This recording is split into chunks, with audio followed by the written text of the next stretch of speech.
Olá, meus queridos, muito prazer poder falar com vocês neste domingo. Hoje nós vamos iniciar uma nova jornada. Nós passamos o mês de janeiro por uma jornada escatológica. Na realidade, este mês de fevereiro nós vamos passar por uma jornada soteriológica, ou seja, nós vamos falar sobre a doutrina da salvação. Tá bom? Então não vou perder muito tempo. Vamos orar e vamos seguir com a nossa jornada. Vamos orar. Nosso Pai, muito obrigado por mais este domingo. Pedimos a Tua bênção, a Tua direção, do Teu Espírito, que esta mensagem, Senhor, seja para a edificação da Tua igreja, do Teu corpo, ó Deus, aqui na terra. Te agradecemos e oramos em nome de Jesus. Amém. Muito bem. Nossa primeira mensagem sobre a jornada, inclusive o tema dessa jornada é reflexões sobre a salvação, tá bom? E o nosso primeiro tema a ser tratado é sobre perdão, tá bom? Muito bem, mas antes de falar sobre perdão, eu quero fazer algumas perguntas para você responder aí sozinho, tá bom? O que é a salvação? O que é que se perdeu que é necessário salvar? Gente, no cristianismo, a salvação é um dos principais assuntos abordados. Pode perceber que a grande comissão, as viagens missionárias de Paulo e Barnabé, as missões modernas, as missões atuais, todas elas visam divulgar, expandir a salvação à humanidade. E, infelizmente, há muitas mentiras sobre a questão da salvação. Algumas religiões dizem que a salvação vem como merecimento. Outras dizem que é fruto das obras realizadas aqui na terra. Dizem ainda que a salvação será para todas as pessoas. Acreditam numa salvação universal. Queridos, desde a desobediência de Adão e Eva, o homem se perdeu, é isso. E sempre necessitou da salvação. Não existe ser humano que nasce com a salvação. Não existe. Todos nascem separados de Deus. Então, a salvação, em resumo, é a aproximação do homem para com Deus. Tá bom? Deus já se aproximou do homem, vocês vão ver daqui a pouco. Agora o homem precisa também se aproximar de Deus. Nós temos nossa vida toda para decidir sobre esta aproximação, ou seja, por esta salvação ou não. A salvação não é o homem quem faz, Deus fez a salvação. Mas o homem responde a esta salvação. É uma decisão individual dos seres humanos em relação à salvação. Por isso que a salvação já foi providenciada. Basta crer em Jesus agora como seu Senhor, que a salvação ela é concedida para você. Portanto, a salvação é de Deus. E a salvação ela é um presente vindo de Deus. Tá bom? Muito bem. Então, nessa jornada, nós vamos abordar alguns aspectos importantes desta salvação. Tá bom? Hoje vamos falar sobre perdão, ainda vamos falar sobre arrependimento, redenção e, por último, nós vamos falar sobre justificação. São 4 temas importantíssimos que tratam sobre a salvação. Tá bom? Vamos lá então. Antes de mais nada, é importante a gente esclarecer que nós iremos pensar sobre o perdão de Deus em relação ao homem. Nós não vamos pensar no perdão dos homens com os homens, não. Nós vamos pensar do perdão de Deus para com o homem. E aí então agora eu quero destacar para vocês algumas características do perdão de Deus. Tá bom? A primeira grande característica é a sua gratuidade. Não há condições meritórias a serem cumpridas antes do perdão nos ser concedido. Nem o próprio arrependimento deve ser visto como requisito, mas como meio de adquirir o perdão. O arrependimento também é concessão de graça. E nós podemos citar alguns personagens, por exemplo, como Zaqueu, a mulher samaritana, o próprio Paulo, o carcereiro de Filipos, né? Citando só alguns poucos exemplos, eu digo para vocês, todos eles foram perdoados sem o cumprimento de quaisquer exigências anteriores. Arrependidos de seus pecados, eles creram em Jesus Cristo, recebendo a salvação eterna. Assim também acontece conosco. Estávamos distantes, considerados inimigos de Deus. No entanto, Deus em Cristo nos reconciliou consigo mesmo, conforme escreve o apóstolo Paulo. Porque se nós, quando inimigos, fomos reconciliados com Deus, mediante a morte de seu Filho, muito mais estando reconciliados, seremos salvos pela sua vida. Romanos capítulo 5, verso 10. Então, quando suplicamos pelo perdão, estamos dizendo, Senhor, por tua graça plenamente manifestada em Cristo, perdoa todas as minhas iniquidades e capacita-me a não mais pecar contra ti. Tá bom? Então a primeira grande característica é a sua gratuidade, é de graça. Tá bom? Deus não cobra absolutamente nada. Uma segunda característica é a sua completude. Completude significa completo, inteiro e não parcial, tá? Também dá a ideia de perfeito. Quando Deus nos perdoa, independentemente da intensidade, do grau, do gênero, nossos pecados são perdoados por completo. Ele não mais toma em consideração a nossa ofensa. Numa linguagem figurada e enfática, Deus diz: perdoarei as suas iniquidades e dos seus pecados jamais me lembrarei. Essa é a passagem de Jeremias, capítulo 31, verso 34. Paulo nos diz que Cristo nos libertou de nossas transgressões. Colossenses 2,13 diz: perdoando todos os nossos delitos. O perdão de Deus envolve todos os nossos pecados, por maiores que sejam. Nenhum resíduo de nossos pecados ficou sem purificação e perdão. Se um único pecado, por menor que seja, dentro da nossa escala de valores, nos conduziria à morte eterna. Romanos capítulo 6, verso 23. Ninguém pode dizer: os meus pecados são grandes demais para serem perdoados, ou os meus pecados são tão pequenos que não precisam ser confessados. O fato é que todos pecamos por palavras, pensamentos, ações e omissões. Romanos 3, 23. Porém, Deus nos purifica de todos os pecados. O perdão de Deus é um milagre que ultrapassa a nossa compreensão. O Deus onisciente apaga, se esquece totalmente de nossas transgressões. Ele já não considera em nossas relações as nossas faltas anteriores que foram perdoadas.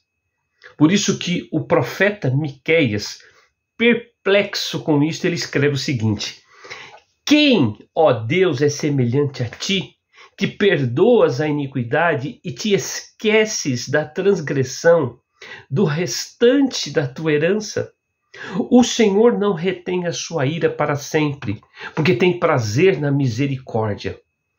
Tornará a ter compaixão de nós, pisará aos pés as nossas iniquidades e lançará todos os nossos pecados nas profundezas do mar. Miqueias capítulo 7, verso 18 a 19. De tal maneira Deus tratou dos nossos pecados que ele os tomou e os lançou nas profundezas do mar, do seu esquecimento eterno. Os nossos pecados em Cristo são perdoados, absoluta, final, completamente, para que não se vejam mais, nunca mais. Isso é o que enfatiza o nosso grande mestre dos nossos dias, o Lloyd Jones. Ele é um escritor. E Deus mesmo nos diz: eu mesmo sou o que apago as tuas transgressões, por amor de mim e dos teus pecados não me lembro. Isaías capítulo 43, verso 25. E nós temos uma série de outras passagens bíblicas que tratam, na realidade, sobre o perdão de Deus. Usando de uma metáfora, Deus diz que ainda que o pecado perdoado seja buscado, não será encontrado. Jeremias capítulo 50, verso 20. No Novo Testamento, João reafirma esta verdade.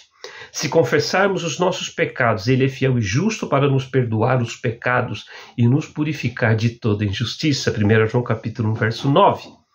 E Jesus Cristo dá uma demonstração evidente da plenitude do perdão de Deus quando diz a respeito da mulher que lhe ungira os pés: perdoados lhe são os seus muitos pecados. Lucas capítulo 7, verso 47. O perdão de Deus, ele é integral. Isso significa que o seu perdão equivale ao cancelamento definitivo de uma dívida e que não há mais lembrança. Ele foi totalmente quitado na cruz. Nossa dívida foi quitada na cruz. Na parábola do credor incompassivo, encontramos no Senhor compassivo que perdoou o servo que pedia misericórdia a ilustração desta afirmação. E o Senhor daquele servo, compadecendo-se, mandou embora e perdoou-lhe a dívida. Mateus capítulo 18, verso 27. Quando Deus nos perdoa, ele nos livra do poder dominante do pecado. Todavia, muitas das consequências de nossos pecados perdoados continuam. Teremos que arcar com elas. No entanto, o Deus que nos perdoa também nos fortalece com sua graça, nos capacitando a lidar com isso, nos ensinando, inclusive, a maior humildade e persistência em nossa fé. Que bênção, né? Pensar sobre o perdão de Deus, essa completude do perdão de Deus. Muito bem. Uma terceira característica desse perdão de Deus é a renovação. Deus nos perdoa todas as vezes que o procuramos sinceramente, arrependidos de nossos pecados, dispostos a modificar a nossa vida, a não mais pecar contra Ele. Deus diz: se o meu povo, que se chama pelo meu nome, se humilhar, orar e me buscar, e se converter dos seus maus caminhos, então eu os ouvirei dos céus, perdoarei os seus pecados e sararei a sua terra. Versículo bem conhecido nosso de 2 Crônicas, capítulo 7, verso 14. Deus está sempre disposto a nos perdoar. Quando arrependidos, confessamos-lhe os nossos pecados, ele nos perdoa. Mesmo que a gente não tenha consciência de todas as nossas iniquidades, ele nos perdoa. E sabendo disso, o salmista suplica: quem há que possa discernir as próprias faltas? Absolve-me das que me são ocultas. Salmo capítulo 19, verso 12.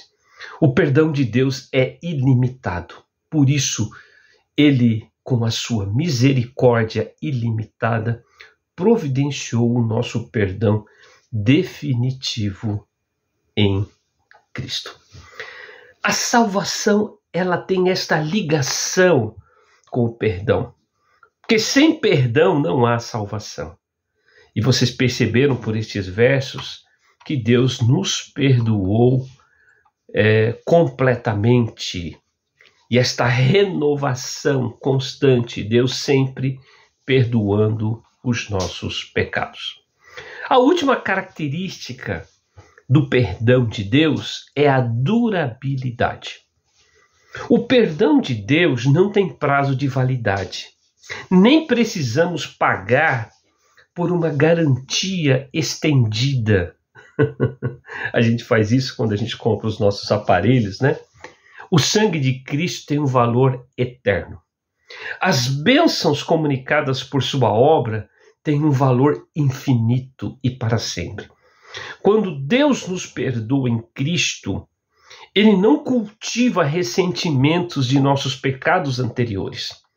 Deus nos diz na sua palavra: pois perdoarei as suas iniquidades e dos seus pecados jamais me lembrarei. Jeremias capítulo 31, verso 34, tá bom? Hebreus capítulo 8, verso 12 e Hebreus capítulo 10, verso 17. Jamais me lembrarei. A promessa de Deus não é condicionada, ela é absoluta.